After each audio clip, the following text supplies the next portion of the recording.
National health organisation சொல்லுது, என்ன சொல்லுதுன்னா மண்ணில் சத்து இல்லாததுனால அதில் விளையிற பொருளில் சத்து இல்லாமல் போகுது. அதே தான் பழங்கள்லையும் சத்குரு அடிக்கடி சொல்லுவாங்க, உங்கள் தாத்தா வந்து ஒரு ஆரஞ்சு பழம் சாப்பிட்டுருந்தா நீங்கள் 8 ஆரஞ்சு பழம் சாப்பிட்டா தான் அதுக்கு ஈக்குவலான சத்து கிடைக்குன்னு சொல்கிறாங்க. 87% மினரல்ஸ் இப்போ இல்லைங்கிறாங்க. நீங்கள் சாப்பிட்ற பழங்கள்லாம் என்னத்தை தேடி சாப்பிட்டாலும் அது சத்து இல்லை. அப்போ சத்து இல்லாத மண் போயிடுச்சு. இதனால சத்குரு நம்ம வீடியோவில் பார்த்தீங்க, கிட்டத்தட்ட 65 வயசில் வந்து உலகம் பூரா கிட்டத்தட்ட 30,000 கிலோமீட்டர் 100 நாள் வந்து ட்ராவல் பண்ணார்னா உலகம் பூரா ட்ராவல் பண்ணி மண்ணை காப்பாற்றுங்கன்னு சொன்னார். 400 கோடி மக்கள் உலகத்தில் இதுக்கு வரவேற்பு தெரிவிச்சிருக்காங்க. ஒருத்தர் 2 பேர் இல்லைங்க, 400 கோடி பேர். அப்போ இது மிகப்பெரிய விழிப்புணர்வு வந்திருக்குது.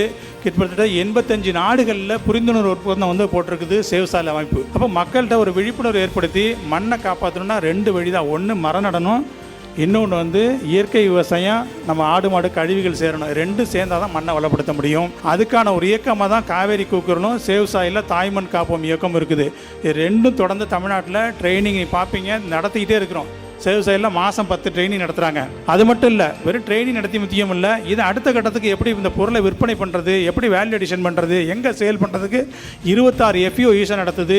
தமிழகத்தில் நம்பர் 1 FAO ஈஷா நடத்துகிற FAO தான். வெள்ளியங்கிரி உழவர் உற்பத்தியாளர் தான் தமிழ்நாட்டில் நம்பர் 1. இப்படி நம்ம சுற்றுச்சூழலுக்காக, விவசாயிகளுடைய பொருளாதாரத்துக்காக, நீர் ஆதாரத்தை மேம்படுத்துறதுக்காக நம்ம தொடர்ந்து செயல் செஞ்சுக்கிட்டே இருக்கிறோம்.